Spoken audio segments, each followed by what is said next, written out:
ओम नमो भगवते वासुदेवाय। श्रीमद्भागवत महापुराणम नवम स्कंद प्रथम अध्याय। আমরা এবার সূর্যবংশের কথা আরম্ভ করব। এই নবম অধ্যায়ে সূর্যবংশের কথা বলা হয়েছে। আচ্ছা, সুখদেব গোস্বামী পাদ কেন সূর্যবংশের কথা আগে বললেন আর চন্দ্রবংশের কথা কেন পরে বললেন? তার কারণটা কি জানো? সূর্য হলো আমাদের বুদ্ধির অধিষ্ঠাত্রী দেবতা, আর চন্দ্র হলো মনের অধিষ্ঠাত্রী দেবতা। সুতরাং যার বুদ্ধি শুদ্ধ হইবে না তার মন শুদ্ধ হবে না। মনকে শুদ্ধ করতে গেলে আগে বুদ্ধিকে শুদ্ধ করতে হবে, আর বুদ্ধির অধিষ্ঠাত্রী দেবতাই হলেন সূর্য। এই জন্য সূর্যবংশের কথা বললেন। না হলে শ্রীকৃষ্ণের রাসলীলাতে তখন দোষ দেখবে, যাতে পরীক্ষিতের মনের মধ্যে এই দোষ ভাব না আসে কৃষ্ণের উপরে। এই জন্য বুদ্ধিকে শুদ্ধ করার জন্য সূর্যবংশের কথা বলছে। তাহলে সূর্যবংশ কিভাবে আসলো? অনাদির আদি শ্রী গোবিন্দ। রাস আগামীকালকে হবে, কালকে রাসলীলা। অনাদির আদি শ্রী গোবিন্দ হলেন জগৎগুরু। সেই গোবিন্দর 4টি পুরুষ অবতার ছিল: শঙ্কর্ষণ বিষ্ণু, কারণ্যশায়ী বিষ্ণু, গর্ভোৎসাহী বিষ্ণু, ক্ষীরোৎসাহী বিষ্ণু। তার মধ্যে গর্ভোৎসাহী বিষ্ণু নাভি হইতে চতুর্মুখ ব্রহ্মা, পদ্মফুল প্রকাশ হলো, তার থেকে চতুর্মুখ ব্রহ্মা বেরোলেন। ব্রহ্মার পুত্র হলেন মরীচি ঋষি। মরীচি ঋষির পুত্র হলেন কশ্যপ মুনি। কশ্যপ মুনির পুত্র হলেন বিভীষণ নামক সূর্য। এই বিভীষণ নামক সূর্য হইতে সূর্যবংশ আরম্ভ হয়েছিল। এই বিভীষণ নামক সূর্যের পুত্র হলেন বৈবস্বত মনু, মানে ওই সত্যব্রত মুনি আসছেন, বা তিনাকে শ্রাদ্ধদেব বলা হয়। বর্তমানে আমরা যে সপ্তম মন্বন্তরে আছি, বর্তমানে এই বৈবস্বত মনুর শাসনকাল চলিতেছে। এই জন্য ইহাকে সপ্তম মন্বন্তর বলা হয়। আমরা যখন সংকল্প মন্ত্র পাঠ করি তখন বৈবস্বত মন্বন্তরে বলে শব্দটা উচ্চারণ করিয়া থাকি। এই শ্রাদ্ধদেব বা বৈবস্বত মনুর 10টি পুত্র সন্তান ছিল: ইক্ষ্বাকু, নভগ, পৃষদ, ধৃষ্ট, স্বরজাতি, নায়ন্ত, কবি, দৃষ্টা, পুরুষ, পৃষ্ঠ, নির্গম। 10 পুত্র ছিল। কিন্তু প্রথম জীবনে এই 10 পুত্র সন্তান তিনার উৎপন্ন হয় নাই। প্রথম জীবনে তিনি নিঃসন্তান ছিলেন। তো সন্তান প্রাপ্তির জন্য তিনি তখন আলোচনা করলেন মুনি ঋষিদের সঙ্গে, কি করলে পরে সন্তান হবে। তো সেই সময়ে তাদের কুলগুরু ছিলেন বৈশিষ্ট্য মুনি। বৈশিষ্ট্য মুনি বললেন, তুমি একটা যজ্ঞ করো, সেই যজ্ঞ থেকে যে চরু উঠবে, সেই চরু যদি তোমার স্ত্রীকে খাওয়ানো হয় তাহলেই সন্তান হয়ে যাবে। এর নাম হলো পুত্রেষ্টি যজ্ঞ। আচ্ছা ভালো, তাহলে করো যজ্ঞ। যজ্ঞ কার্য শুরু হয়েছে। রানী এসে বলছে, গুরুদেব আমার জন্য কন্যা সন্তান হয়। পুত্র সন্তান না হলে পরে নিব, এখন কিন্তু কন্যা সন্তান চাই। কন্যা হলো মহালক্ষ্মী, আগে লক্ষ্মী চাই। আচ্ছা ঠিক আছে। এবার সেই রকম মন্ত্র বলে যজ্ঞ কার্য হয়েছে। চরু উঠেছে, রানী চরু খেয়েছেন, রানী গর্ভবতী হয়েছেন। তারপরে তিনি একটি কন্যা সন্তান জন্ম দিয়েছেন। কন্যার নাম রেখেছেন ইলা। এখন বৈবস্বত মনু রেগে গিয়েছেন, গুরুদেব আপনাদের মন্ত্রের এরকম বেবিচার হয়? আমি পুত্র সন্তান লাভের জন্য যজ্ঞ করলাম, আর হয়ে গেল আমার কন্যা সন্তান। গুরুদেব বলছেন, বাবারে ওটা তো আমার দোষ নয়, যাও তোমার স্ত্রীকে গিয়ে জিজ্ঞেস করো, তোমার স্ত্রী তো কন্যা সন্তান চেয়েছে, এই জন্য কন্যা হয়েছে। আরে এই কন্যা কি রাজগদ্দিতে বসতে পারবে? এই কন্যা কি রাজত্ব চালাতে পারবে? এই কন্যা কি দিগ্বিজয় করার জন্য যুদ্ধ করতে পারবে? আমি পুত্র সন্তান চাই। আচ্ছা ঠিক আছে বাবা, ঘরে অশান্তির দরকার নাই, ঝগড়াঝাটির দরকার নাই, তোমার কন্যাকে নিয়ে আসো, আমি পুত্র বানিয়ে দিয়ে দিব।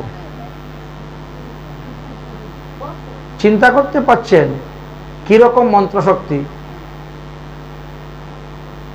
অপারেশন করে সার্জারি নয়, মন্ত্র দ্বারা একেবারে। হ্যাঁ হ্যাঁ, মুনি ঋষিরা কিরকম ছিলেন এখন দেখেন। হ্যাঁ, নিয়ে আসলো, বাস একটা কাপড় দিয়ে ঢেকে রেখে মন্ত্রপুত করেছে, এখন সে নারীর থেকে পুরুষ হয়ে গিয়েছে। যা, এইবার যখন সে ছেলে হয়েছে তখন তার নাম পাল্টাতে হবে। আগে নাম ছিল ইলা, বলে এখন তার নাম হলো সুধন্য। এখন ছেলে বড় হতে হতে একেবারে যুবরাজ হয়ে গেছে, 18-20 বছরের ছেলে হয়ে গেছে যুবরাজ। একদিন ছেলে বলছে বাবাকে, বাবা আমরা একটু ঘুরে আসি না, বন ভ্রমণ করে আসবো। যাও তাহলে। ঘোড়াশালার থেকে ঘোড়া নিয়ে ঘোড়ার পিঠে উঠে দিয়েছে চাবুক, সঙ্গে 15-20 জন লোক নিয়ে বন ভ্রমণে বেরিয়েছেন। বন ভ্রমণ করতে করতে করতে করতে তিনার বাবার রাজ্য ছেড়ে দিয়ে আরেক রাজ্যে চলে গিয়েছেন। এমন এক জায়গায় গিয়েছেন, সেইখানে মহাদেব আর পার্বতী বাস করতেন। আর পার্বতীর অভিসম্পাদ ছিল এই বনের ভিতরে যদি কোনো পুরুষ যায় তাহলে সে নারী হয়ে যাবে। ওরা তো এটা জানে না।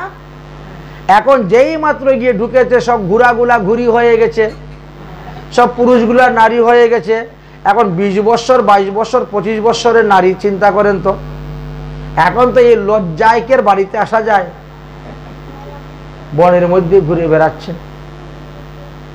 এদিকে চন্দ্রের পুত্র বুধ, সে বলছে কি ব্যাপার, বনের মধ্যে এতগুলো মহিলা ঘুরে বেড়াচ্ছে, একটা পুরুষ লোকও নাই, বিষয়টা কি? তার মধ্যে একটা মহিলা তো দেখতে খুব সুন্দর দেখা যায়, রাজপুত্রী বলে মনে হচ্ছে, যাই তো তাহলে আমি। চন্দ্রের পুত্র বুধ নেমে চলে এসেছেন। এসে জিজ্ঞাসা করলেন, তোমরা কি ব্যাপার, এতদিন ধরে বনের মধ্যে ঘুরে বেড়াচ্ছ কেন? তোমরা বাড়ি ঘরে যাচ্ছ না কেন? রাস্তা কি খুঁজে পাচ্ছ না নাকি? তখন ওই ইলা সমস্ত ঘটনা খুলে বলল। বলে এই কারণে হয়েছে। বলে ও হো, এটা তো অভিশপ্ত জায়গা, এই জন্য সমস্যা হয়ে গেছে। আচ্ছা যাই হোক, এখন তোমরা এই ভরা যৌবন নিয়ে এখানে বাস করবা, বাড়ি ঘরে যাবা না, তাহলে কেমন করে হয়? তোমাদেরকে রক্ষণাবেক্ষণ দিলে একজন পুরুষের তো প্রয়োজন। পুরুষ পাবো কোথায়? বলে আমি আছি পুরুষ, তোমার যদি পছন্দ হয় তাহলে আমাকে বিয়ে করো। ইলা তখন রাজি হয়ে গেলেন, আর বুধকে তিনি বিবাহ করে নিলেন। বুধকে বিবাহ করার পর একটা সন্তানও হয়ে গেল, নাম রাখলেন তার পুরুরবা। পুরুরবা নাম রেখেছেন। এখন এইভাবে কতদিন জঙ্গলে থাকা যাবে? একজনকে পাঠাইলেন, তুমি যেমন তেমন করে হোক আমাদের গুরু বৈশিষ্ট্যকে বলো আসার জন্য। আচ্ছা ঠিক আছে। গুরু বৈশিষ্ট্যের কাছে গিয়ে উপস্থিত হলেন। গুরু বৈশিষ্ট্য আসলেন, এসে বলছেন সর্বনাশ হয়ে গেছে তো। আচ্ছা এখন এক কাজ করা যাবে, মহাদেবের তপস্যা করে মহাদেবকে সন্তুষ্ট করলে তুমি আবার পুরুষ হইতে পারবে। এখন আমার শক্তিতে হবে না। গুরুদেব শিষ্যের কল্যাণের জন্য তপস্যা করতে বসলেন। মহাদেব এসে বলছেন, কেন তুমি আমার তপস্যা করতেছো, বলো তুমি কি চাও? বলে আমার এই শিষ্যকে পুরুষ বানিয়ে দাও। বলে ওটা তো আমার দ্বারা হবে না, ওটা পার্বতীর দ্বারা হবে।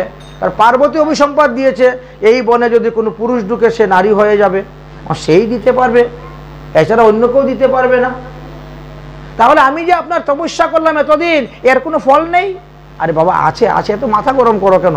আছে, দেখি দেখি কি করা যায়। মহাদেব এখন কৈলাসে গিয়েছেন। পার্বতী, ও পার্বতী। বলে কি ব্যাপার, আজকে বড় মিষ্টি মিষ্টি কথা? বলে না, বলছিলাম ওই যে হাটকেশ্বর নামক বন ছিল, ওই বনে তো তুমি অভিসম্পাদ দিয়েছিলে যে ঢুকবে সে নারী হয়ে যাবে। এবার তার গুরুদেব তপস্যা করছেন নারীর থেকে পুরুষ বানানোর জন্য। এখন বলো তো কি করা যায়? তোমার এখানে তো আমি কিছু বলতে পারি না। এখন যাতে তোমার মান সম্মানও রক্ষা থাকে, আমার মান সম্মানও রক্ষা থাকে, এমন কোনো উপায়টা করে দাও না। পার্বতী বলছে ঠিক আছে, তাহলে 1 মাস পুরুষ 1 মাস নারী। এমন একটা মানুষ যার শরীর 1 মাস হয় পুরুষ 1 মাস হয় নারী। এবার তিনার শরীর পুরুষ শরীর হয়ে গেছে, আর চিন্তা নাই, চলো এবার বাড়িতে যাই। পুত্র একটা সঙ্গে করে নিয়ে গেলেন পুরুরবা। রাজ্যে গিয়ে উপস্থিত হলেন, বাবাকে সমস্ত ঘটনা খুলে বললেন, বাবা এই ঘটনা হয়েছে, আমি কিন্তু সবসময় পুরুষ হয়ে থাকতে পারবো না, 1 মাস পুরুষ 1 মাস নারী, 1 মাস পুরুষ 1 মাস নারী। আচ্ছা ঠিক আছে। রাজগদ্দিতে বসাইলেন। যখন তিনি পুরুষ হন তখন রাজগদ্দিতে বসে রাজত্ব করেন, আর যখন নারী হন শাড়ি পরে মাথায় ঘুমটা দিয়ে ঘরের ভিতরে বসে থাকেন। এতে প্রজাদের মন সন্তুষ্ট নয়। আমরা সবসময় রাজাকে খোলামেলা কথা বলতে চাই, রাজা 1 মাস ঘর থেকে বেরোই না। আচ্ছা, পুরুষ যখন হয় তখন তার দেহের মধ্যে কাম, এই কাম বাসনা তৃপ্তির জন্য সে বিবাহ করল।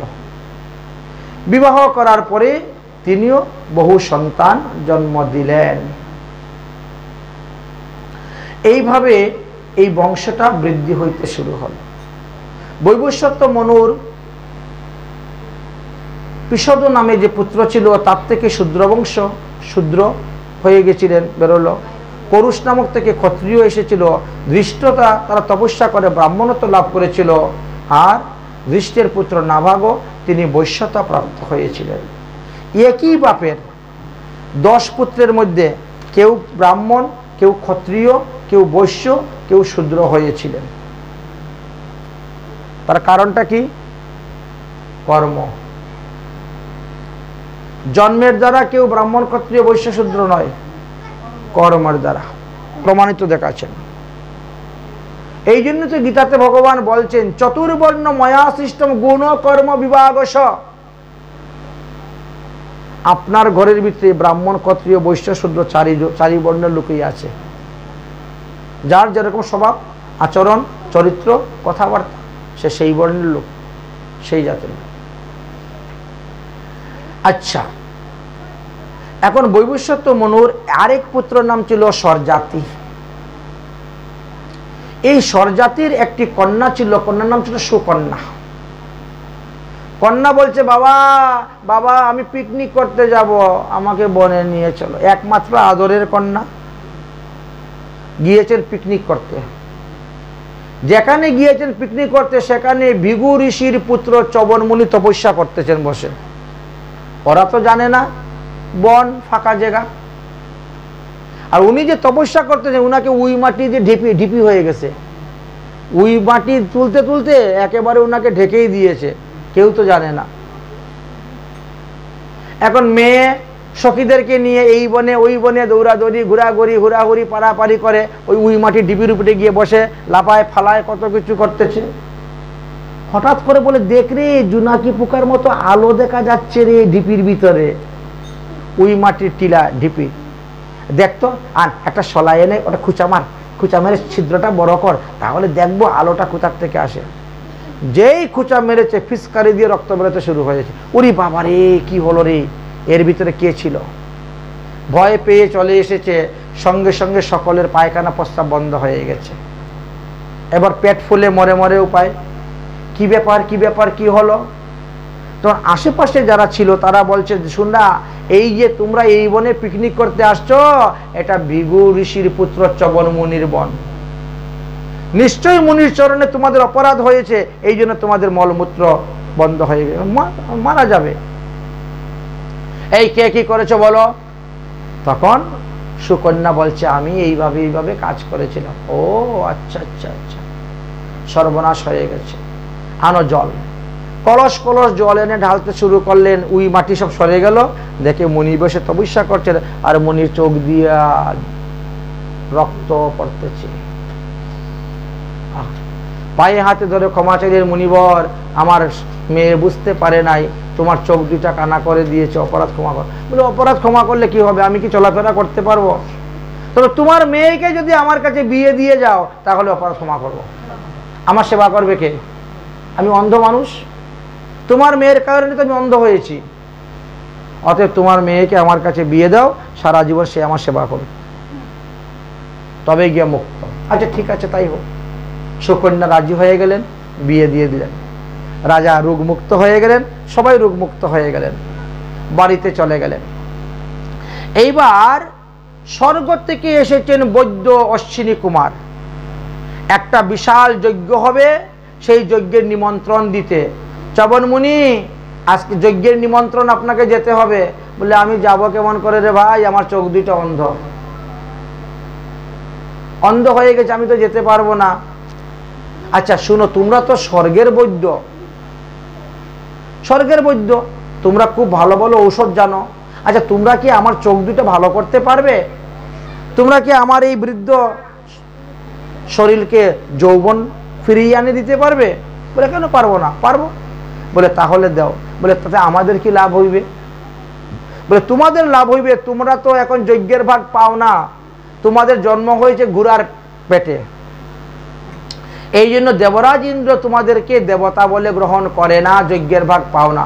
তোমরা যদি আমাকে চোখ ভালো করে দিতে পারো, তোমরা যদি আমাকে পুনর্যৌবন দান করতে পারো, তাহলে আমিও কথা দিলাম তোমাদেরকে যজ্ঞের ভাগ দিব। এইভাবে প্রতিশ্রুতি হলো।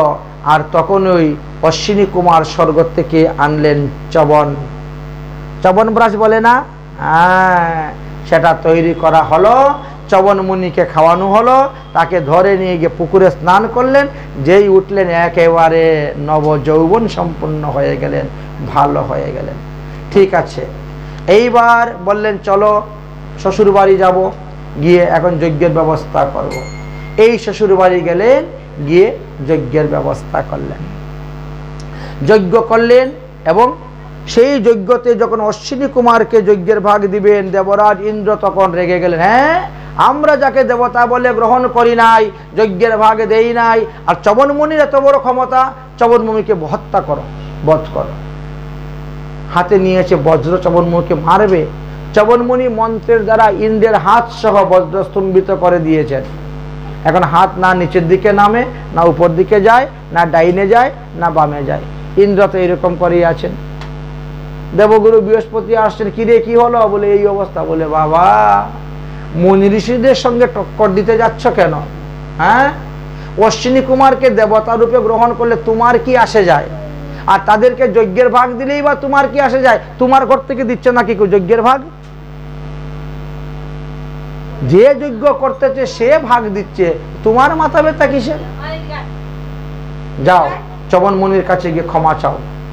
চবন মুনির কাছে গিয়ে ক্ষমা চাইলেন, তবে গিয়ে সে ভালো হলো, মুক্ত হলো। এই বংশে জন্মগ্রহণ করেছিলেন নাভাগ। নাভাগ জন্মগ্রহণ করেছিলেন।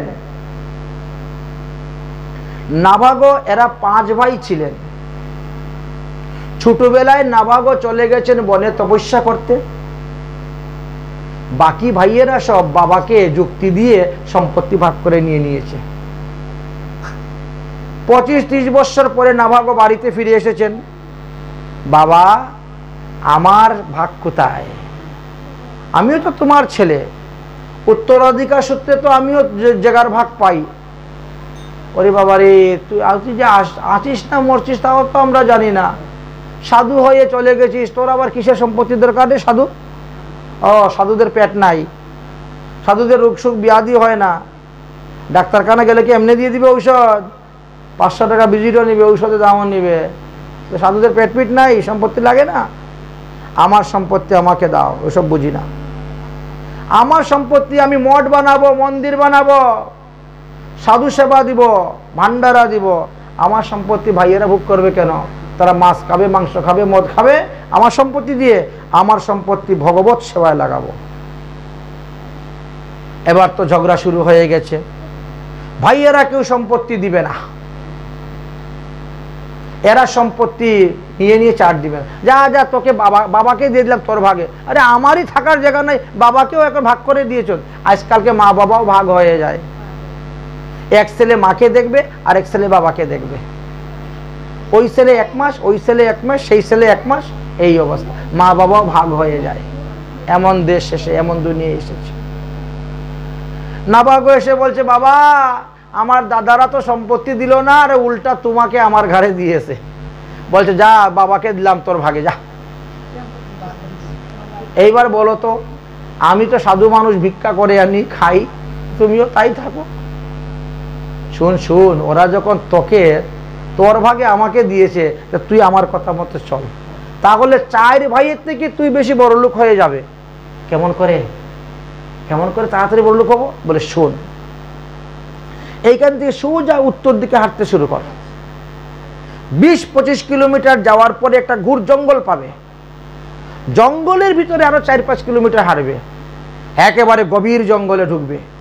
তখন দেখবে সেখানে সোয়াহা সোয়াহা শব্দ তোর কানে আসবে।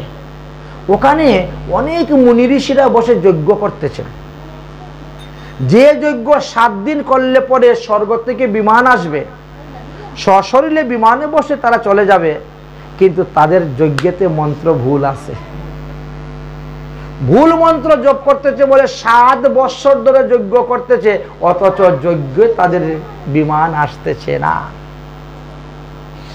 ভুল মন্ত্র সারা জীবন জপ করলেও কখনো বিমান আসবে না, সিদ্ধি লাভ হবে না। আর ওখানে যে যজ্ঞের ইটগুলা সোনার, যজ্ঞের থাল বাসন ঘটি বাটি লুটা যা কিছু আছে সবকিছু সুবর্ণের। তাহলে বুঝো তুমি কত সুবর্ণ পাবে। ওই শুদ্ধ মন্ত্র আমি তোমাকে শিখিয়ে দিচ্ছি, তুমি গিয়ে ওখানে শুদ্ধ মন্ত্র বলবে, সব মুনি ঋষিরা বিমান নিয়ে চলে যাবেন। তাই না? কি বলে? হ্যাঁ, দেখেছো, বড়লোক হওয়ার বুদ্ধি দিয়ে দিলেন বাবা। এইবার এই নভাগ গিয়ে উপস্থিত হয়েছে।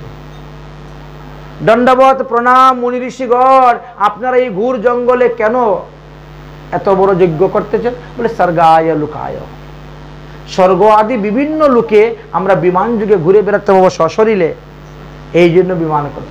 কতদিনে আপনাদের যজ্ঞ পূর্ণ হবে?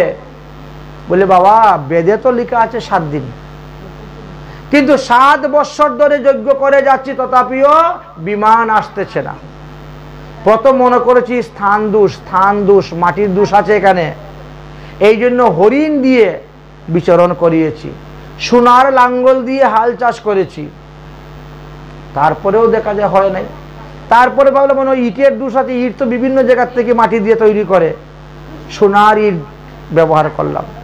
তারপরে যত দ্রব্য আনি বাজার থেকে ধুয়ে মুছে ঘরে তারপরে শুকিয়ে, তাও হচ্ছে না। বললে বাবা কোনো কিছু নাই, সব ঠিক আছে, তোমাদের মন্ত্র ভুল মন্ত্র জপ করতেছ, তো তোমাদের বিমান আসবে কেমন করে? তুমি জানলে কেমন করে? বলে আমার বাবা বলেছেন। আমার বাবা একজন বিরাট বড় কর্মকাণ্ডীয় ব্রাহ্মণ, তাই তিনি আমাকে বলে দিয়েছেন, আর সেই মন্ত্র আমাকে শিখিয়ে দিয়েছেন। আমি যদি এখন এই মন্ত্র উচ্চারণ করি আপনাদের বিমান এসে যাবে। বলে বাবা তাহলে বল না বাবা, বল। বলে তাতে আমার লাভ কি? আমার লাভ কি? বলে এই যজ্ঞ কুণ্ডে যা আছে সব তোমার, সোনা রূপা হীরামণি মুক্তা যা আছে। সঙ্গে সঙ্গে তিনি মন্ত্র উচ্চারণ করলেন, যজ্ঞ পূর্ণ হয়ে গেল, বিমান এসে গেল। শুদ্ধ মন্ত্রের দামটা দেখেছেন? বিমান এসে গেল। মুনি ঋষিরা বিমানে বসে চলে গেলেন স্বর্গে, আর সে যত বাটি ঘটি স্বর্ণের আছে সব পুটলা বানল, বেদে মাথায় করে নিয়ে রওনা হয়েছে। এমন সময় ভয়ঙ্কর চেহারা এক কালো বর্ণের মানুষ এসে, এই দাঁড়াও, এইগুলো নিয়ে কোথায় যাচ্ছ? এইগুলো আমার। বুঝে, মুনি ঋষিরা আমাকে দান করেছে, এইগুলো আমার, এটা আমার। দুজনের মধ্যে ঝগড়া, ধাক্কা ধাক্কি ঠেলাঠেলি শুরু হয়ে গেছে, ছাড়ছে না। এইবার নাভাগ পড়েছে বড় সমস্যা, সাধু মানুষ, ঝগড়াঝাটি মারামারি করার অভ্যাসও নাই, এখন কি করে? তুমি কেন গায়ে পরে আমার সঙ্গে ঝগড়া করতেছো বলো তো? সাধুরা আমাকে দান করে গিয়েছে, এইগুলো আমার। সাধুদের কোনো অধিকারই নেই তোমাকে দান করার। আমার যদি সাধু দান করবে কেন? ওরি বাবারি, তোমার হলো কখন? তুমি এসে মন্ত্র বললে না কেন? তাদেরকে উদ্ধার করলে না কেন? আর 7 বছর ধরে যজ্ঞ করতেছে। আচ্ছা বলো, তুমি এই পৃথিবীর মধ্যে কার কথা মানো, কার কথা বিশ্বাস করো? নাভাগ বলছেন আমার বাবার কথা মানি, বাবার কথা বিশ্বাস করি। বলে যাও তাহলে তো বাবাকে জিজ্ঞেস করো এই সম্পত্তির মালিককে, তুমি না আমি। বলে বা আমি বলতে যাব আর তুমি সব নিয়ে পালাবে, তা হবে না, আমি অত বোকা নয়। বলে ঠিক আছে, তাহলে তুমি আমার হাত বেঁধে যাও। ওই কালো পুরুষের হাত দুইটা নিয়ে গাছের সঙ্গে পিছন দিয়ে ভালো করে বেঁধে রেখে এইবার তিনি গিয়েছেন বাবার কাছে। বাবা, কথা মতো সবকিছুই হয়েছিল। এই সোনা রূপা নিয়ে যখন মাথায় করে আসছিলাম তখন এক ব্যক্তি এসে বাধা দিয়ে বলছে সম্পত্তি নাকি তার, সে নাকি সম্পত্তির মালিক।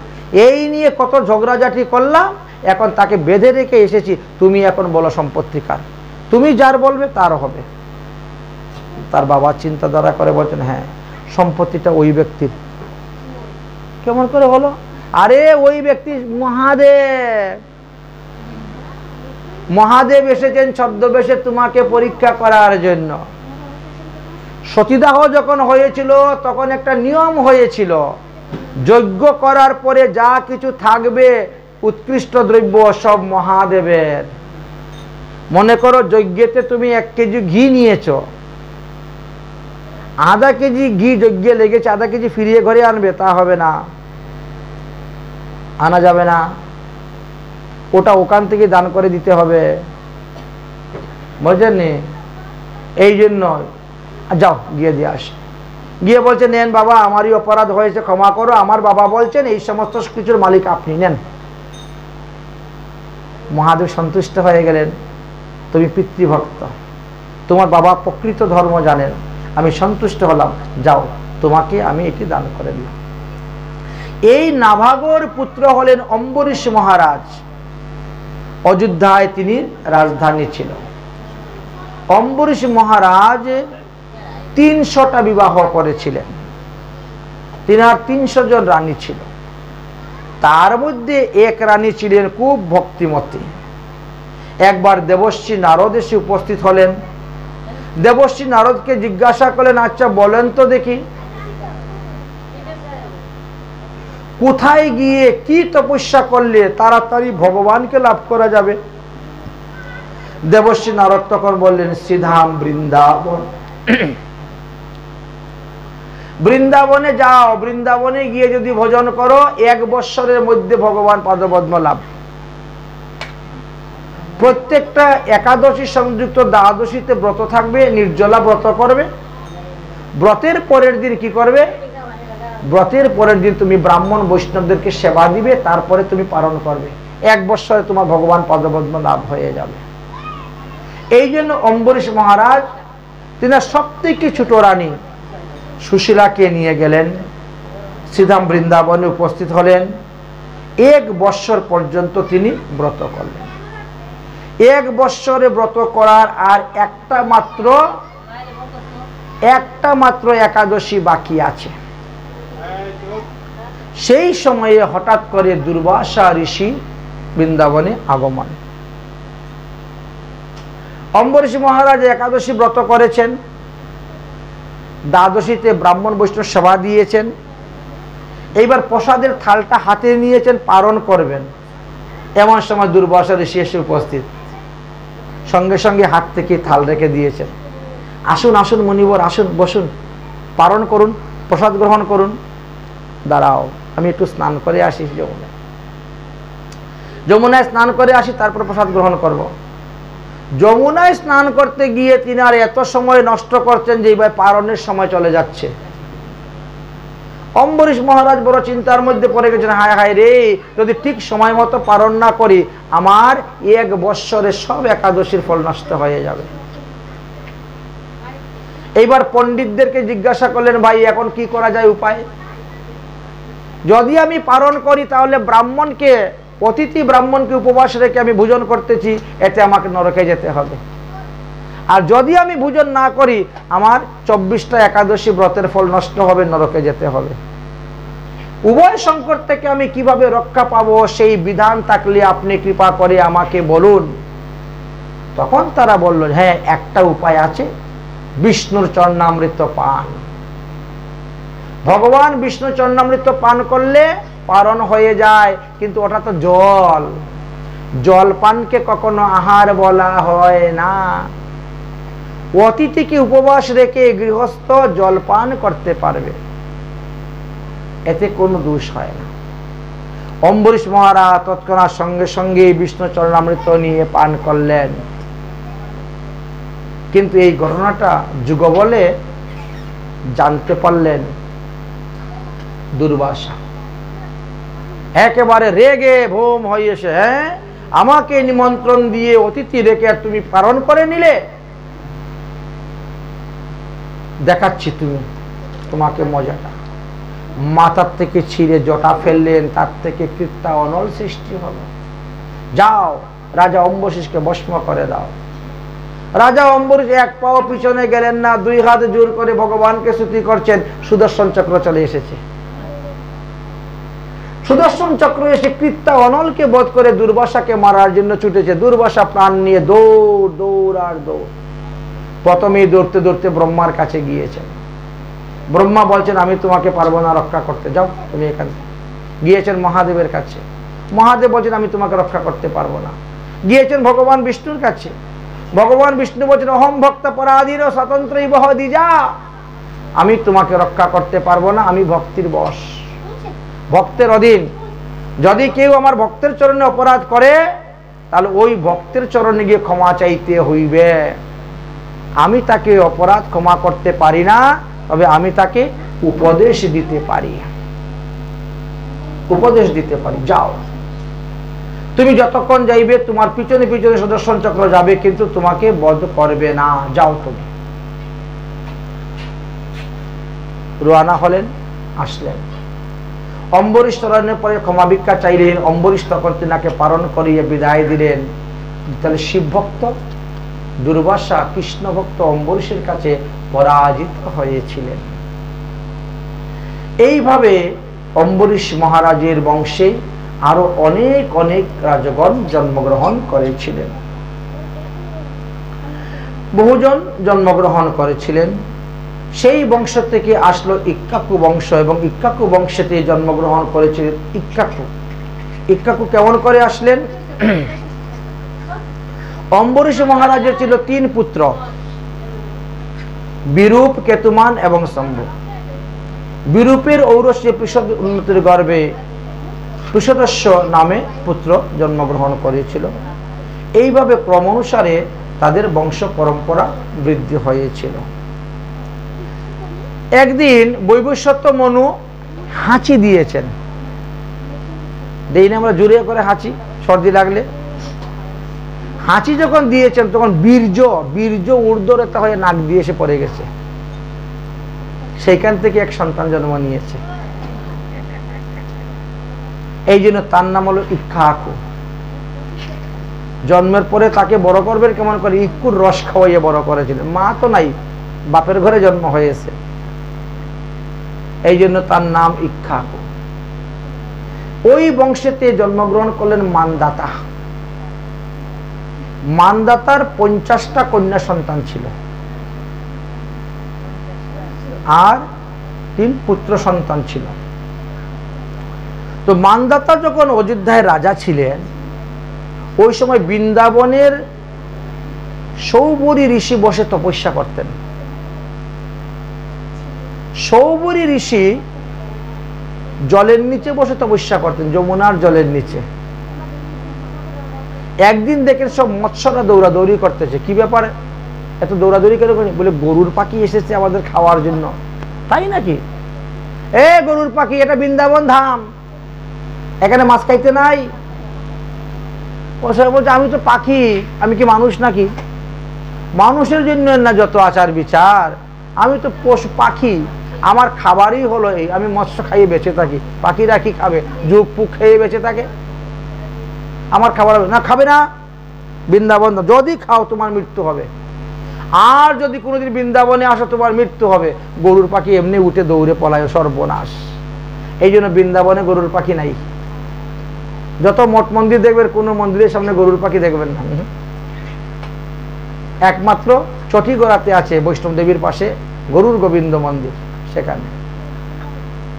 যাই হোক, হয়ে গেল অপরাধ বৈষ্ণবের কাছে।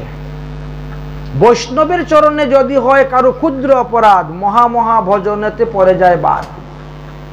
গরুর পাখির কাছে সৌবরী ঋষির অভিশাপের কারণে, অপরাধের কারণে সাধারণ মৎস্যের সহবাস দেখে তিনার মনে জেগে গেল সহবাস বাসনা। জল থেকে উঠে গেলেন, উঠে চিন্তা করলেন আমি কোথায় যাব, কার কন্যা বিয়ে করব, কে আমারে কন্যা দিবে, যাই রাজার কাছে। ওই তো তিনি মান্দাতার কাছে উপস্থিত। মহারাজ মান্দাতা, আমার বিয়ে করার ইচ্ছা হয়েছে, তোমার তো 50টা মেয়ে আছে, তার থেকে একটা মেয়ে আমাকে দিয়ে দাও। মান্দাতা চিন্তা করছে সর্বনাশ, আমি কোন মেয়ের সর্বনাশ ক্ষতি করব। এই যে মুনি সৌভরী, ইনি কত লক্ষ লক্ষ বৎসর পরমায়ু, তার তো কোনো অন্ত নাই। চামড়া কুচকুচ হয়ে গেছে, দাঁত সব পড়ে গেছে, চুল একটাও নাই, আমার মতো টাক হয়ে গেছে, চোখেও ভালো দেখে না, লাঠি ছাড়া হাঁটতে পারে না। আচ্ছা, এমন ব্যক্তির কাছে কে মেয়ে বিয়ে দিবে? যে মেয়েকে বিবাহ দিব সেই মেয়েরই তো সর্বনাশ হয়ে গেল। কারণ তরুণীর কাছে বৃদ্ধ স্বামী বিষের সমতুল্য। রাজা বড় চিন্তার মধ্যে পড়ে গেছেন, আর বিয়ে না দিলেও ঋষি অভিসম্পাদ দিয়ে ভস্ম করে দিবে। রাজা একটা বুদ্ধি খাটাইলেন, মহারাজ আমরা তো ক্ষত্রিয়, আমাদের একটা নিয়ম আছে স্বয়ম্বর সভা। মেয়েরা যদি ইচ্ছা করে তোমাকে পছন্দ করে গলায় মালা দেয়, তাহলে তুমি তাকে নিয়ে যেতে পারো, না হলে জোর জবরদস্তি করে নেওয়াটা উচিত হবে না। আপনি মুনি ঋষি, আপনার সঙ্গে যুদ্ধবিদ্যা করা ওটা উচিত হয় না। ও আচ্ছা, ঠিক আছে ঠিক আছে, তাহলে আপনি ভিতরে যান, যদি কোনো মেয়ে আপনাকে পছন্দ করে মালা গলায় দেয়, আপনি ওকে নিয়ে চলে যাবেন, অভিসম্পাদ দিবেন না যদি কেউ না দেয়। আচ্ছা ঠিক আছে। ঋষি মনে মনে চিন্তা করলেন, বেটা আমারে বৃদ্ধ দেখিয়া তুমি প্রবচনা করতেছ, প্রতারণা করতেছ। আচ্ছা, ঢুল পিটিয়ে দিচ্ছেন। সৌভরী ঋষি রাজমহলের ভিতরে যাচ্ছেন, যদি কারুর পছন্দ হয় তিনার গলায় মালা দিয়ে তিনাকে স্বামী রূপে বরণ করে নিও। রাজা তো জানি বুড়ার গলায় কেউ মালা দিবে না, কিন্তু এই বুড়া তো সেই বুড়া নয়। তপস্যার দ্বারা তিনি একেবারে কামদেবের মতন চেহারা নিয়ে দাঁড়িয়ে গেছেন। ভিতরে গিয়ে যে মেয়ে দেখে সেই মেয়েরই পছন্দ, সবাই এসে পটপট করে মালাতে শুরু করে। 50টাই বিয়ে করে নিয়েছে একবারে, 50টা মেয়েকে বিবাহ করে নিয়েছে। বিবাহ নিয়ে কোনো চলো আমার সঙ্গে বিয়ে হয়েছে আমার সঙ্গে। রাজা বলছে, মহারাজ আপনার বাড়ি নাই, ঘর নাই, জলের নিচে থাকেন, আমার মেয়েরা তো জলের নিচে থাকতে পারবে না, জল খেয়ে ডুবে মরে যাবে। বরং আপনি ঘর জামাই থাকেন আমার এখানে, বিয়ে করেছে তাতে কোনো আপত্তি নেই, আমি ঘর জামাই থাকবো কেন? তা আপনি রাখবেন কোথায় নিয়ে আমার মেয়েগুলাকে? এরা রাজ পরিবার থেকে ছোট থেকে বড় হয়েছে, চিন্তা করো না। আমার স্ত্রীকে আমি কোথায় রাখবো, তাকে কিভাবে সুখ দিতে হবে সেটা আমি জানি, ওটা তোমার দায়িত্ব শেষ, তুমি তো বিয়ে দিয়ে দিয়েছো, কন্যাদান করা হয়ে গেছে, তোমার দায়িত্ব শেষ। কন্যা এখন অন্য গোত্রে চলে গিয়েছে, তোমার কোনো দায়িত্ব নেই আর। ভালো মন্দ যা বিচার করার আমি করব, চলো 50 জন আমার সঙ্গে। ঋষি তপস্যার দ্বারা 50টা ঘর বানিয়েছেন, দূরে দূরে দূরে দূরে, মানে একটা ঘর থেকে আরেকটা ঘর 2 কিলোমিটার 3 কিলোমিটার দূর, 50টা ঘর বানিয়েছেন জঙ্গলের মধ্যে। নিজের শরীরকে 50টা ভাগে বিভক্ত করে 50 জন ঋষি হয়ে গেলেন, আর 50টা বহুর কাছে থাকেন সব সময়। এইভাবে থাকতে থাকতে এক একটা স্ত্রীর গর্ভে 100টা করে পুত্র।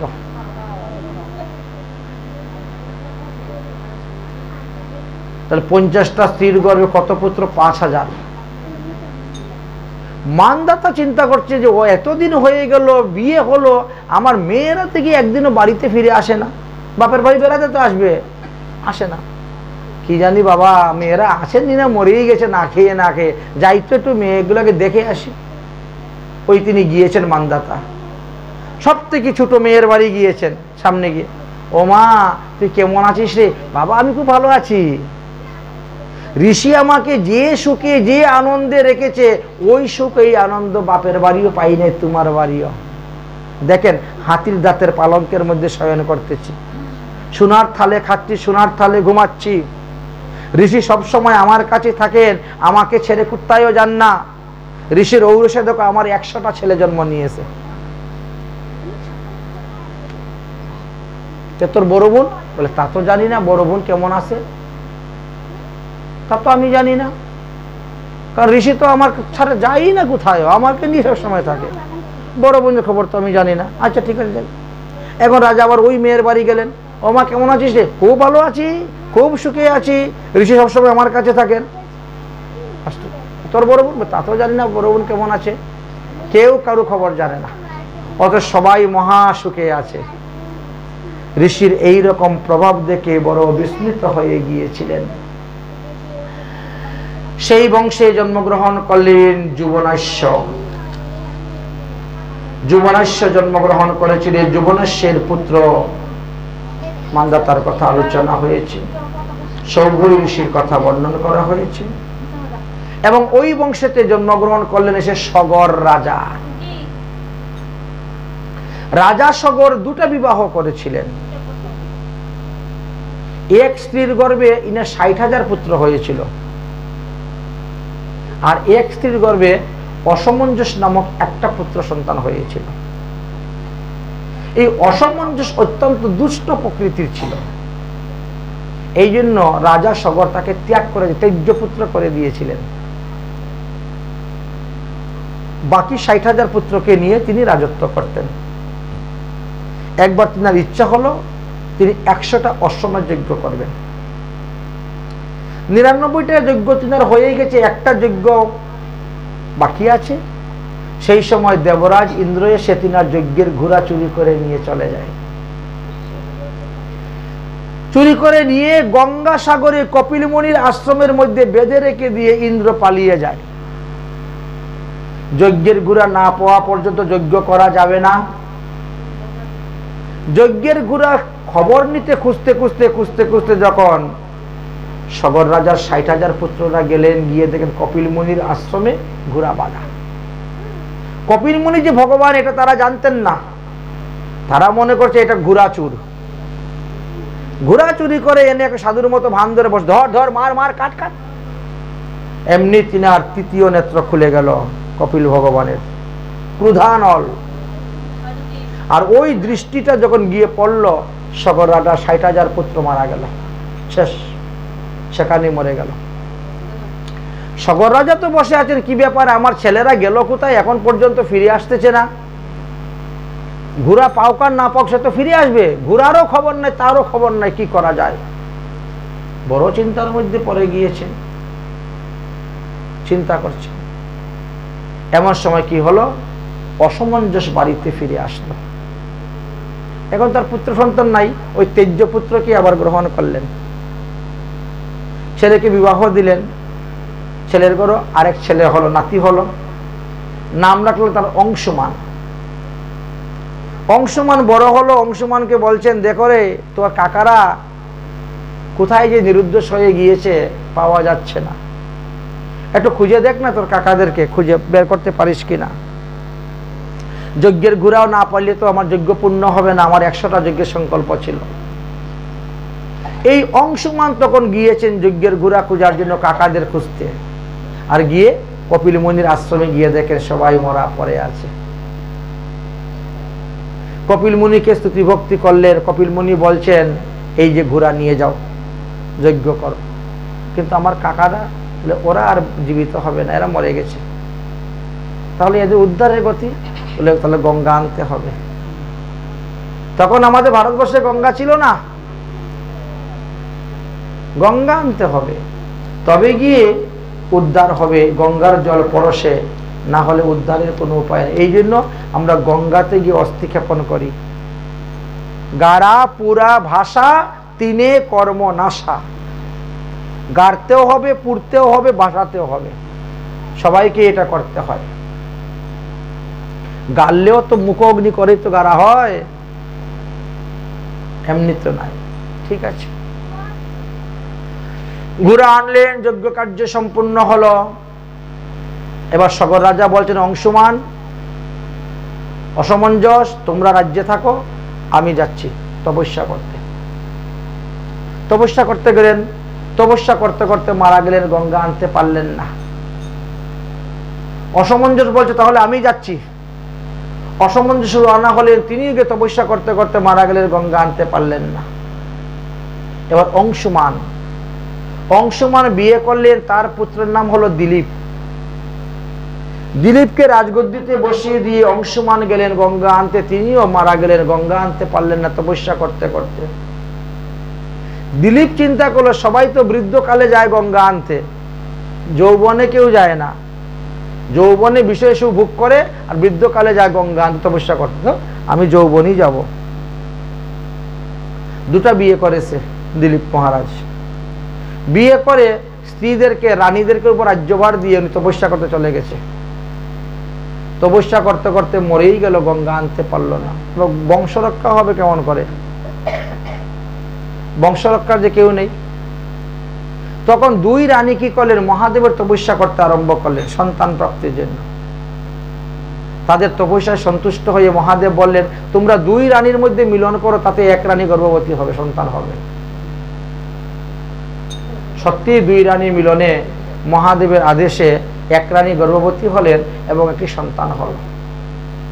ভগে ভগে জন্মের কারণে তার নাম রাখলেন ভগীরথ। কিন্তু শরীরটা একবার নরম তুলতুলে, হাত পা গুলা আমাদের মতো শক্ত নয়, হাত তুলতে পারে না, পা তুলতে পারে না। তো এমন সন্তান তো উঠে দাঁড়াতেও পারবে না, রাজত্ব করবে তো দূরের কথা, কি করা যায়? হে মহাদেব, তোমার কথাতে আমরা কাজ করলাম আর আমাদের সন্তান এরকম হলো, কি হবে? সূর্যবংশ রক্ষা হবে কেমন করে? আরে জঙ্গলের মধ্যে নিয়ে 3 রাস্তার মুখে রেখে দাও, কোন মুনি ঋষিদের কৃপা হবে, ঠিক হয়ে যাবে। রানী দুইজন নিয়ে জঙ্গলের মধ্যে এক রাস্তার মধ্যে রেখে দিয়ে লুকিয়ে আছে। দৈবক্রমে অষ্টবক্র মুনি আসতেছেন হেঁটে হেঁটে। অষ্টবক্র মুনি দেখেছো? 8 জায়গা বাঁকা, এনার শরীরের 8টা জায়গা বাঁকা, এমন ভাবে হাঁটেন, এরকম ভাবে অষ্টবক্র মুনি। উনি যখন এসেছেন, ওই বাচ্চাটা তো এরকম বাঁকা, এরকম করতে, ওরে বাবারে, এইটুকু দুধের শিশু আমাকে দেখে পরিহাস করতেছে। হ্যাঁ, আমি যেরকম হাত পা বাঁকাইয়া হাঁটি আমাকে দেখাচ্ছে। ওরে দুষ্ট, তুই আমাকে দেখে যদি পরিহাস কর তাহলে এখনই তোর মৃত্যু হবে, আর যদি স্বভাবেই তোর এরকম হয় তাহলে তুই মদন মোহন যিনি চেহারা হবে। বরে আশীর্বাদে বড় হয়ে গেল। এই তো ভগীরথ ভালো হয়ে গেল, সুস্থ হয়ে গেলেন। মা নিয়ে আসলেন ভগীরথকে। ভগীরথ চিন্তা করলো, তাহলে আমি রাজগদ্দি সামলাইবার আগে আগে যাই বংশ উদ্ধার করার জন্য। ভগীরথ গেলেন তপস্যা করতে, তপস্যা করে ব্রহ্মকে সন্তুষ্ট করলেন, আর ব্রহ্মকে সন্তুষ্ট করে ব্রহ্মার কমণ্ডল থেকে মা গঙ্গাকে বের করে নিয়ে আসলেন। ভগীরথ আগে আগে শঙ্খধ্বনি করে যাচ্ছে আর মা গঙ্গা পিছনে পিছনে যাচ্ছেন। ভগীরথের রথের চাকা, ভগীরথের রথের চাকা যেদিকে যেদিকে গিয়েছে মা গঙ্গাও সেদিকে সেদিকে যাচ্ছেন। বুঝেছেন? এই বৈশাখ মাসের শুক্লপক্ষের অক্ষয় তৃতীয়া দিনে মা গঙ্গা এই ভারতবর্ষে এসে নেমেছেন। ব্রহ্মা নেমে সপ্তমীতে তিনি নবদ্বীপে এসেছেন। সপ্তমীতে নবদ্বীপে এসেছেন, আর তখন ওখানে জন্মমুনি ছিলেন, তপস্যা করছেন। জন্মমুনির যখন ঠাকুর সেবার বাসনপত্র সব ভাসিয়ে নিয়ে গঙ্গা চলে যাচ্ছে, জন্মমুনি রাগ হয়ে গেলেন, মা গঙ্গাকে একটানে খেয়ে নিয়েছেন, পান করে নিয়েছেন। ভগীরথ শঙ্খধ্বনি করে করে আগে আগে যাচ্ছে, কিন্তু গঙ্গার কলকল শব্দ তো শোনা যাচ্ছে না। পিছন দিকে তাকিয়ে দেখে মা গঙ্গা নাইহা হারে, এত কষ্ট করে আনা হলো সগর বংশ উদ্ধারের জন্য, গঙ্গাকে চুরি করে নিয়েছে। আমার থেকে বড় তপস্যা আবার কে করলো? গঙ্গাকে নিয়ে চলে এসেছে, কাঁদতে কাঁদতে এসেছে। সাধু বাবা, তুমি কি আমার মা গঙ্গাকে দেখেছো? বলে, বেটা তোমার গঙ্গা নেওয়ার রাস্তা পাচ্ছ না। হ্যাঁ, আমার তপস্যার জায়গা দিয়ে গঙ্গা নিয়ে যাচ্ছ, তোমার মা গঙ্গা আমার ঠাকুরের বাসনপত্র সব ভাসিয়ে নিয়ে চলে গেছে, এই জন্য গঙ্গাকে খেয়ে নিয়েছি। হায় ভগবান, মুনিবর গঙ্গাকে বের করে দাও, না হলে আমার 60,000 পূর্বপুরুষটা উদ্ধার হবে না। বের করবো কোন দিকে? বমি করলে তো উচিষ্ট হবে, প্রস্রাব করলে উচিষ্ট হবে, কি করা যায়? বের করি করতে। তখন জানু ছিঁড়ে দিয়েছেন, জানু দিয়ে গঙ্গা বেরোতে শুরু হয়েছে। এই জন্য গঙ্গার এক নাম জাহ্নবী নাম হয়ে গেল। এইভাবে তিনি গঙ্গা সাগরে গিয়ে উপস্থিত হলেন এবং তিনার 60,000 পুত্রদেরকে উদ্ধার করেছিলেন। এই বংশে জন্মগ্রহণ করেছিলেন রাজা খট্টাঙ্গ। খট্টাঙ্গ রাজা এমন এক রাজা ছিলেন, এই বংশে জন্মগ্রহণ করতে প্রথমে কলমশপাত রাজা। কলমশপাত রাজা একজন প্রতাপশালী রাজা ছিলেন। তিনি একবার হরিণ শিকারের জন্য বনে গিয়েছেন, আর গিয়ে একটা যক্ষ দেখেন, যক্ষ এমনি যক্ষকে বান মেরে মেরে দিয়েছেন। যক্ষের ভাই তখন ভাতৃহত্যার প্রতিশোধ নেওয়ার জন্য সে একজন পাচকের রূপ ধারণ করল। মহারাজ, আমি বড় গরিব মানুষ, আমি উত্তম রান্না করতে জানি, আপনার বাড়িতে যদি একটু রান্নার কাজে আমাকে লাগান তো ভালো হয়, সংসারটা চলবে। ঠিক আছে, চলো। সে কিন্তু আসছে প্রতিশোধ নেওয়ার জন্য। ভালো ভালো রান্না করে রাজাকে খাওয়াচ্ছে, রাজা বড় সন্তুষ্ট। রাজা বলছেন, তাহলে আমার গুরুদেবকে কালকে নিমন্ত্রণ দিব, উত্তম উত্তম দ্রব্য রান্না করো। ঠিক আছে। গুরু বৈশিষ্ট্যকে নিমন্ত্রণ দিলেন, গুরুদেব আমার একজন ভালো রসই আসছে, ভালো ভালো রান্না করে, কালকে আপনি আসবেন প্রসাদ পেতে। ঠিক আছে। এই গুরুদেব প্রসাদ পাবেন, একটু ভালো মন্দ রান্না করবি। ঠিক আছে। ও কি করেছে, রান্নাঘরের দরজা বন্ধ করে জানলা দিয়ে গিয়ে রাস্তার মধ্যে মানুষেরটাকে মেরে কেটে এনে মানুষের মাংস রান্না করে নিয়েছে। রান্না করে মানুষের মাংস রান্না করে সুন্দর করে কাপড় দিয়ে ঢেকে ঢুকে রেখে পালিয়েছে। গুরু বৈশিষ্ট্য এসেছেন, গুরুদেবের পা ধোয়াইয়া, হাত ধোয়াইয়া, মুখ ধোয়াইয়া, আরতি করে ফুলের মালা দিয়ে, চন্দন দিয়ে বলছে, গুরুদেব যান রান্নাঘরে, সব রান্না করে রাখা আছে, আপনি নিয়ে ভোগ লাগিয়ে প্রসাদ পান। এখন যেই কাপড় সরিয়েছেন দেখেন মানুষের মাংস, হাত, নখ, লোম দেখা যায়। ওরে রাজা, আমি কি রাক্ষস নাকি রে? তুই মানুষের মাংস রান্না করে রাখেছিস আমাকে খাওয়াবার জন্য, যা তুই রাক্ষস হয়ে যা। অভিসম্পাদ দিয়ে দিলেন। এই অভিসম্পাদের কারণে কলমশপাদ রাজা রাক্ষস হয়ে গিয়েছিলেন। 12 বৎসর পর্যন্ত তিনি রাক্ষস ছিলেন। রাক্ষস অবস্থায় তিনি তখন আরেকটা গুরুতর পাপ করেছিলেন। এক ব্রাহ্মণী নতুন বিবাহ করে যাচ্ছে, ক্ষুধার তাড়নায় ব্রাহ্মণটাকে ধরে খেয়ে নিয়েছিলেন। আর তখন ওই ব্রাহ্মণী অভিসম্পাদ দিলেন, হে রাজা কলমশপাদ, তুমি আমার স্বামীকে খেয়েছ, যেদিন তুমি তোমার স্ত্রীতে গমন করবে সেদিন তোমারও মৃত্যু হবে। 12 বৎসর রাক্ষস হওয়ার পরে তিনি যখন রাক্ষস থেকে মুক্ত হয়ে বাড়িতে আসলেন, তখন তিনার স্ত্রী দময়ন্তী বলছে, খবরদার, তুমি আমার বিছনায় শয়ন করবে না, যেদিন শয়ন করবে সেদিন তোমার মৃত্যু। বলে, তাহলে বংশ রক্ষা হবে কেমন করে? বলে, যাও গুরুদেবের কাছ থেকে সন্তান নিয়ে আসো। বিধান আছে দেওয়া এটা। তখন তিনি গুরুদেবের কাছে গেলেন। গুরুদেবের কাছে গিয়ে বললেন যে, বংশ রক্ষার মতো আর কোনো উপায় নাই, অতএব তুমি আমাকে সন্তান দান করো। গুরু বৈশিষ্ট্য তখন তাকে সন্তান দান করলেন। কিন্তু 7 বৎসর গত হয়ে গেলে সন্তান তো আর ভূমিষ্ঠ হচ্ছে না। মদয়ন্তী গিয়ে বললেন, গুরুদেব আপনি কি সন্তান আমার পেটে দিলেন যে 7 বৎসর হয়ে গেছে সন্তান ভূমিষ্ঠ হচ্ছে না? তখন গুরুদেব কি করেছে, মন্ত্রপুত করে একটা পাথর দিয়ে পেটের মধ্যে বাড়ি দিয়েছেন, সঙ্গে সঙ্গে সন্তান প্রসব হয়ে গেছে। এই সন্তানের নাম রাখলেন অস্মক। এই অস্মকের বংশতে খট্টাঙ্গ নামে রাজা জন্মগ্রহণ করেছিলেন। রাজা খট্টাঙ্গ জন্মগ্রহণ করেছিলেন।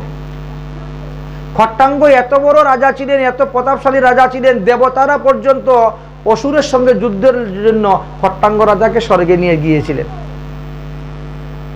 তিনি সেখানে যুদ্ধ করে অসুরদেরকে বিতাড়িত করে স্বর্গরাজ্য দেবতাদেরকে দিয়েছিলেন। দেবতারা তারা সন্তুষ্ট হয়ে বলছে, মহারাজ বলেন আপনি কি চান? আমরা তো মুক্তি দিতে পারবো না, তবে মুক্তি ভিন্ন অন্য যা কিছু চাইবেন তাই আমরা আপনাকে দিতে পারবো, বলেন আপনি কি চান? তিনি বলছেন, চাইবো যে, বলো তো আমার পরমায়ু আর কতক্ষণ আছে, কতদিন আছে? বলে, আপনার পরমায়ু আর মাত্র 48 মিনিট সময় আছে। আরে পাগল রে, তাহলে আমি কি বর চাইবো? 48 মিনিট, দাদা আমাকে আমাকে ভারতবর্ষে পাঠা, ভারতবর্ষে পাঠা। ভারতবর্ষে চলে আসলেন। 48 মিনিটের মধ্যে সাধন ভজন করে তিনি ভগবান পদপদ্ম লাভ করে ভগবত ধামে চলে গেলেন। চিন্তা করতে পারছেন? মাত্র 48 মিনিটে। এমনই ছিলেন অদ্ভুত। এই খট্টাঙ্গ রাজার পুত্রের নাম ছিল দীর্ঘবাহু, দীর্ঘবাহুর পুত্রের নাম ছিল যশস্বী রঘু, যার থেকে ভগবানের বংশকে রঘুবংশ বলা হয়, রামচন্দ্রকে রঘু। সেই রঘুর পুত্রের নাম ছিল অজয়, আর অজয়ের পুত্রের নাম হলো দশরথ মহারাজ।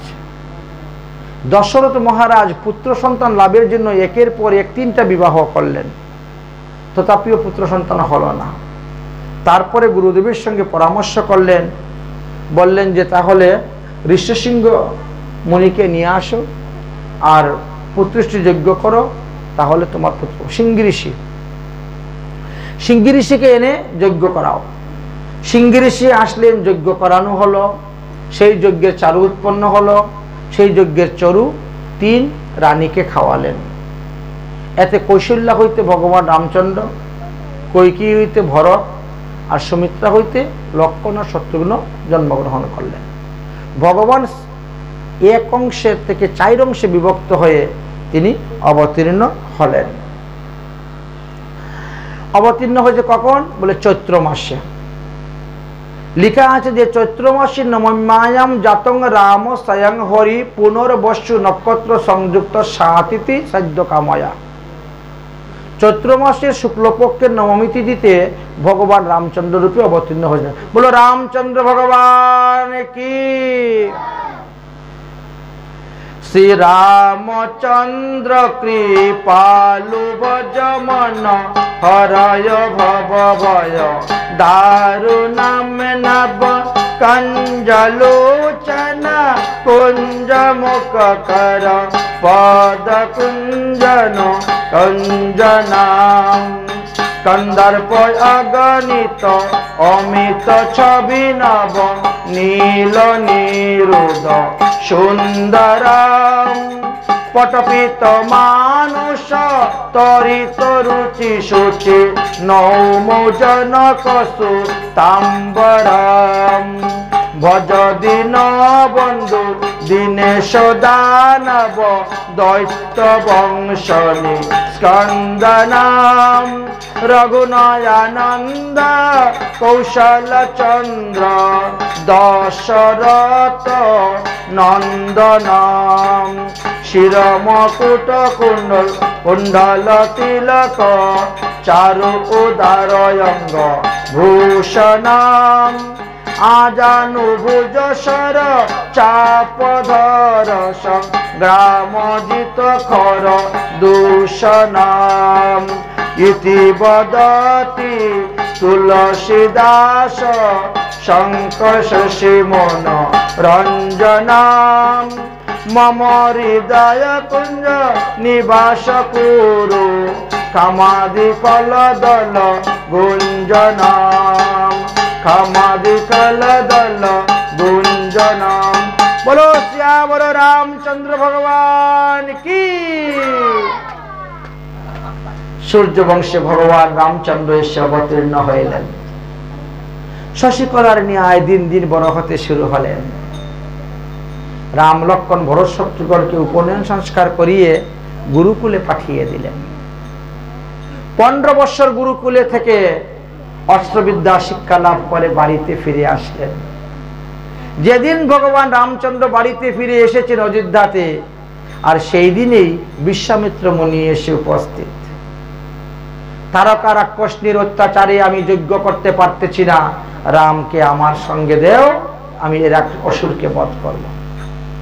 রাম লক্ষ্মণকে সঙ্গে করে নিয়ে গেলেন। জিজ্ঞাসা করলেন, তোমরা গুরুকুলে তাকে কি কি অস্ত্রবিদ্যা শিখেছ? আরো কিছু দিব্য অস্ত্র শিখতে হবে, এই নাও আমি শেখাচ্ছি। এই অস্ত্র দ্বারা এই রাক্ষসীকে মারতে পারবে। ভগবান রামচন্দ্র বলেন, আপনি আমাদেরকে শিখাচ্ছেন রাম অসুরকে মারার জন্য, আপনি তো নিজে মারতে পারেন। আমি যে যজ্ঞে সংকল্প নিয়েছি, যারা যজ্ঞে সংকল্প নিবে তারা যজ্ঞের পশু ছাড়া অন্য কাউকে হত্যা করতে পারবে না, বধ করতে পারবে না, না হলে তো কবেই আমি মেরে দিতাম। আচ্ছা ঠিক আছে, গুরুর কাছ থেকে শিকার অনেক কিছু আছে। ভগবান তারকা রাক্ষসীকে বধ করলেন। এইবার অযোধ্যায় ফিরে যাবেন, এমন সময় জনকপুরী থেকে একখানা চিঠি এসেছে। শতানন্দ চিঠি পাঠিয়েছেন যে জনক রাজার কন্যা সীতার স্বয়ম্বর সভা হবে, প্রত্যেকে মুনি ঋষিগণ তার নিজ নিজ শিষ্যে এসে উপস্থিত হন। সেখানে অস্ত্রবিদ্যা পরীক্ষা করা হবে। পরশুরামের একখানা ধনুষ আছে, এই ধনুষ হরধনুষকে যে ভাঙতে পারবে সেই সীতাকে বিবাহ করতে পারবে। রাম লক্ষ্মণকে নিয়ে রওনা হচ্ছেন। রাস্তাতে দেখেন একটা বড় একটা পাথর পড়ে আছে, শিলা। বিশ্বামিত্র মুনি বলছেন, ভগবান রাম তুমি এই পাথরের উপরে পা দাও। রামচন্দ্র বলছেন, গুরুদেব পাথরের মধ্যে পা দিব কেন? বলে কারণ আছে। বলে কি কারণ বলেন না? বলে ইনি অহল্যা, গৌতম মুনির পত্নী অহল্যা, তিনি একটি অপরাধ কাজ করেছিলেন, জঘন্য কাজ, এই জন্য অভিসম্পাদ দিয়ে পাথর বানিয়ে দিয়েছিলেন। তো মুক্তির উপায় স্বরূপ বলা হয়েছিল, তখন বলছিল ভগবান রামচন্দ্র যখন অবতীর্ণ হইবে তার চরণ স্পর্শে মুক্তি হবে, অতএব তুমি তাকে মুক্ত করো। অহল্যা মুক্ত হয়ে গেলেন জনকপুরীতে। হরুদঙ্গ ভঙ্গ করলেন, বিবাহ করলেন সীতাকে। সংবাদ আসলো অযোধ্যায়। দশরথ মহারাজ সবাইকে নিয়ে গেলেন বরযাত্রী, আর সেখানে গিয়ে রাম লক্ষ্মণ বড় শত্রুঘ্ন 4 জনকে বিয়ে করিয়ে দিয়েছেন। 4 ছেলের 4 বউ নিয়ে এসেছেন বাড়িতে। একদিন দশরথ মহারাজ চিন্তা করছেন, আমার তো বয়স অনেক হয়ে গেছে, 60,000 বছর বয়স তখন দশরথ মহারাজের, আর কদিন বাঁচবো তার তো ঠিক নেই। যে কাজ, আগামীকালকে রামচন্দ্রকে রাজা বানিয়ে দিব, ঘোষণা করে দিই। তখন ভরত শত্রুঘ্ন মামার বাড়ি ছিল, ঘোষণা করেছেন। সমস্ত দেবতারা চিন্তা করলেন, ভগবান যদি রামচন্দ্র রাজা হয়ে বসে যান তাহলে অসুর নিধন করবে কে? রামকে রাজা করানো যাবে না, তার একটা উপায় করতে হবে। কাকে পাঠাবেন? সরস্বতীকে পাঠালেন। সরস্বতী দেবী তুমি একটা ব্যবস্থা করো। সরস্বতী দেবী এসে মন্থরার কণ্ঠের মধ্যে বসলেন, বসে কথা পরিচালনা করাচ্ছেন। মন্থরা কেকই দেশ থেকে এসেছে, কেকইকে খুব ভালোবাসে, কেকইর ধাত্রীমা, আর মন্থরার কথা কেকইও শুনে ও একেবারে বুদ্ধি দিয়ে দিয়ে, আরে তোমারে তো আনন্দ কিসের? হ্যাঁ, রাম রাজা হবে আর তোমার আনন্দ। রাম রাজা হলে কৌশল্য হবে রাজমাতা, তুমি তো আর রাজমাতা হবে না। যদি তোমার ছেলে ভরত রাজা হয় তবে তুমি না রাজমাতা হবে। শোন, ভরতকে রাজা করার একটা বুদ্ধি আছে। দশরথ মহারাজ 2 বার 2 জঙ্গে পরাজিত হয়েছিলেন, তুমি তাকে বাঁচিয়ে এনেছিলে। এখন গিয়ে বলো, এক বরে ভরতের দেহ সিংহাসন, অন্য বরে রামচন্দ্রকে পাঠাও কানন। এই তো দশরথ মহারাজ এই কথা শুনেই অসুস্থ হয়ে পড়ে গেলেন। ভগবান রামচন্দ্র বলেন, চিন্তা করো না বাবা, আমি পিতৃসত্য পালনের জন্য 14 বছরের জন্য বনবাসে যাচ্ছি। রাম রওনা হয়ে গেলে, সঙ্গে লক্ষ্মণ সীতাও রওনা হয়ে গেলেন। সুমন্ত নামক সারথী তাদেরকে অযোধ্যার শেষ সীমানা পর্যন্ত গিয়ে পৌঁছিয়ে দিলেন। নদী পার হয়ে চলে গেলেন। দশরথ মহারাজ পুত্র সুখে মারা গেলেন। 4 পুত্রের বাবা হওয়া সত্ত্বেও তার দাহ সংস্কার করার মতো কোনো পুত্র নাই, বলেছেন কোনো পুত্র নাই। 16 দিনের বাসি মরা ছিলেন, 16 দিনের বাসি মরা। অযোধ্যা থেকে লোক গিয়েছে ভরতের মামার বাড়িতে, যেতে লাগে 8 দিন, আর সে মামার বাড়ি থেকে আবার এখানে আসতে 8 দিন, 16 দিন। 16 দিনের বাসি মরা। তারপরে 10 দিন অসুস পালন করা হয়েছে। 16 আর 10 26 দিন। 27 দিনের দিন শ্রাদ্ধ করবেন, একাদশী ব্রত পড়ে গেছে, এই যে করা যাবে না, একাদশীতে শ্রাদ্ধ করতে নাই। 28 দিনের দিন গিয়ে দশরথ মহারাজের শ্রাদ্ধ হলো। শ্রাদ্ধের পরে এইবার ভরত গেলেন রামচন্দ্রকে ফিরিয়ে আনার জন্য বনে। রামচন্দ্র বলছেন, 14 বছরের আগে আমি আসবই না পিতৃসত্য পালনের জন্য। বলে তাহলে রাজ্য চলবে কেমন করে?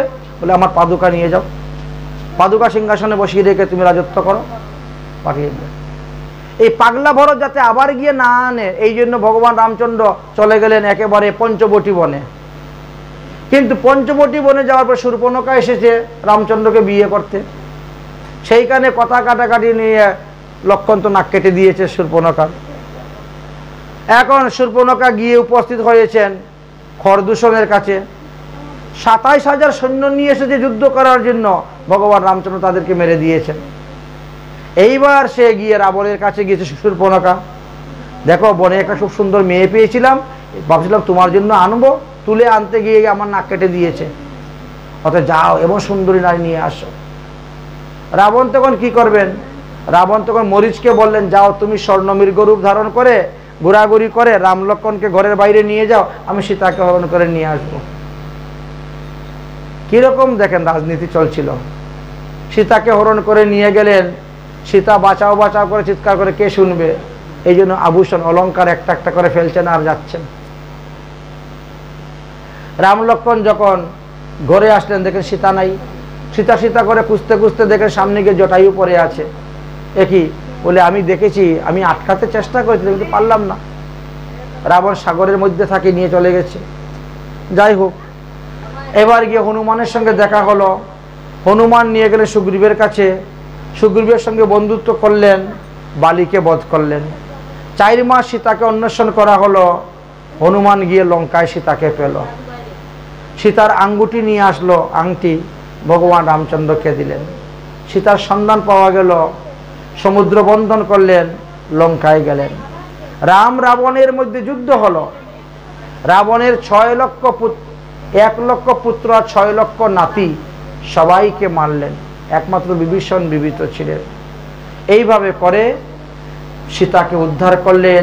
আর সীতা উদ্ধার করে তিনি অযোধ্যাতে ফিরে আসলেন। অযোধ্যায় যখন ফিরে আসলেন তখন সীতা 5 মাসের গর্ভবতী। এই জন্য সবাই সন্দেহ করে, কলঙ্ক, সীতা এতদিন ছিল রাবণের বাড়িতে আর গর্ভবতী হয়েছে, অতএব সীতা চরিত্রহীন। এই চরিত্রহীন রানীকে আমরা রাজগদ্দিতে বসাইব না। প্রজা বিদ্রোহ, তখন প্রজাদের সন্তুষ্টির জন্য সীতাকে বনবাসে দিয়ে দিলেন। বনবাসে থেকে সীতা লবকুশের জন্ম দিলেন বাল্মীকি মুনির আশ্রমে। অনেক দিন গত হয়ে গিয়েছে। ভগবান রামচন্দ্র চিন্তা করলেন, আমি একটা যজ্ঞ করব। যজ্ঞ করলেন, সোনার সীতা বানাইলেন, ঘোড়া চাললেন। ঘোড়া ঘুরে আসবে কি, ওখানে লবকুশই ধরে ফেলছে। ঘোড়াকে আনার জন্য গেলেন, হলো যুদ্ধ। সেই যুদ্ধতে পিতা পুত্রের পরিচয়, সীতার পরিচয় হলো। সীতাকে বলছেন, অগ্নি পরীক্ষা করে তোমাকে এখন নিয়ে যাবো। বলে, আর না, অগ্নি পরীক্ষা একবার লঙ্কায় হয়েছে, আর দ্বিতীয়বার অগ্নি পরীক্ষা চাই না। হে পৃথিবী দেবী, তুমি তো আমার মা, তোমার গর্ভ থেকে আমার জন্ম হয়েছে, তুমি রাস্তা দেও, আমি তোমার গর্ভে প্রবেশ করব। ফেটে গেল মাটি। সীতা পাতালে প্রবেশ করবেন, রামচন্দ্রকে দৌড়ে গিয়ে চুলের মধ্যে ধরেছেন। চুল হাতে রয়ে গেল, সীতা চলে গেল। সেই চুল ফেলে দিয়েছে, তার থেকে দুব্বার উৎপত্তি। যে দুব্বা ভগবানের সেবায় লাগে, পূজায় লাগে। লবকুশ আসলেন এবং ভগবান রামচন্দ্র লবকুশের উপর রাজ্যভার দিয়ে তিনি অগ্নিহোত্র অবস্থায় তিনি ছিলেন 24 বৎসর পর্যন্ত। এমনই ভগবান রামচন্দ্রের লীলাকথা সংক্ষেপে আমরা আস্বাদন করেছি। सिया राम तुम्हारी चरणन में प्यार किसी का हो जाए, दो चारों की तो बात नहीं, संसार उसी का हो जाए। सिया राम तुम्हारी चरणन में प्यार किसी का हो जाए, राम तुम्हारे चरणन में प्यार किसी का हो जाए। सबरी ने कहा वेद पढ़ी गणिका कब यज्ञ करती थी, जिसमें छाल दृष्टि के लेश नहीं, भगवान राम उसी का हो जाए। सिया राम तुम्हारी चरणन में प्यार किसी का हो जाए। प्रहलाद तो छूटा बालक था, पर प्यार किया परमेश्वर से, संसार को होकर किया लेना देना एक बार प्रभु का हो जाए। सिया राम तुम्हारी चरणन में प्यार किसी का हो जाए।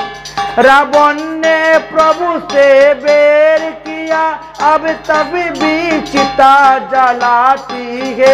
वन भक्त विभीषण शरण परा, घर द्वार उसी का हो जाए। सिया राम तुम्हारी चरणन में प्यार किसी का हो जाए। माया की दीवानी शिकिलो ये, प्रेम दीवानी मीरा से, जो प्यार करे श्री मोहन से, घर द्वार उसी का हो जाए। सिया राम तुम्हारी चरणन में प्यार किसी का हो जाए। सिया राम तुम्हारी चरणन में प्यार किसी का हो जाए। बोलो सियावर रामचंद्र भगवान की। भगवान रामचंद्र 11,000 বছর রাজত্ব করেছিলেন, তাও একটা দাড়ি মুছ উঠে নাই। আর এখন এই মোটা মোটা মুছ বলে ভগবান নাকি। দেখেছেন এক সম্প্রদায় আছে না, এত মোটা মুছ, বলে ইনি হলেন আমাদের ভগবান। আকৃতি প্রকৃতিও বুঝে না, স্বরূপ লক্ষণ তটস্থ লক্ষণও বুঝে না, ভগবানের আবার দাড়ি মুছ উঠে নাকি? হ্যাঁ, ভগবান কৃষ্ণচন্দ্র 125 বছর রাজত্ব করে গেলেন, হ্যাঁ, লীলা করে গেলেন, কিন্তু দেখতে 15 বছরের বালক। মহাপ্রভু 48 বছর লীলা করে গেলেন, একটা দাড়ি মুছ উঠল না। আর আজকে অসুরের মতন মোটা মোটা দাড়ি, মোটা মোটা মুছ, তারা বলে ভগবান। কলিযুগের কি যে অবস্থা, কলি বলার মতো নয়। সাধারণ জ্ঞানটুকু নাই তাদের মাথার মধ্যে। ভগবান রামচন্দ্র অগ্নিহোত্র অবস্থায় ছিলেন, 13 বৎসর রাজত্ব করছিলেন, 11 বৎসর, এই হলো 24 বৎসর ভগবান রামচন্দ্র এই ধরাধামে রাজত্ব করেছিলেন। ভগবান রামচন্দ্র তিনার ছোট ভাই শত্রুঘ্নকে পাঠিয়েছিলেন লবণাসুরকে বধ করার জন্য। লবণাসুর এসে মথুরা মণ্ডল তৈরি করেছিলেন, মথুরার রাজা হয়েছিলেন, যে মথুরা আমরা বৃন্দাবনে গেলে পরে মথুরা রেল স্টেশনের নামে। এইভাবে এই সূর্যবংশের কথা বর্ণন করলেন। সূর্যবংশে তাহলে কুশ, ভগবানের পুত্র যে কুশ, কুশের পুত্রের নাম ছিল অতিথি, অতিথির পুত্র ছিল নিষদ, নিষদের পুত্র ছিল নব, নবমের পুত্র ছিল পুণ্ডরিক, পুণ্ডরিকের পুত্র ছিল ক্ষেমদ্বরা। এইভাবে অনেক গণ এসেছিলেন, আর এসে তারা রাজত্ব করেছিলেন। বর্তমানে সূর্যবংশের একজন এখনো জীবিত আছেন, মরু নামক ব্যক্তি, এবং তিনি কলাগ্রামে বসে ভজন করতেছেন। কলিযুগে যখন সূর্যবংশ নষ্ট হয়ে যাবে, তখন তিনি উঠে আবার সূর্যবংশ স্থাপন করিবেন, এই জন্য অবস্থান করতেছেন। অতঃপর এই সূর্যবংশে নিমি রাজার বংশের কথা আলোচনা করলেন, সীতার জন্মের কথা আলোচনা করলেন। এইভাবে আমরা সূর্যবংশের কথা এখানেই বিশ্রাম দিলাম। এবার আমরা চন্দ্রবংশের কথা আরম্ভ করব।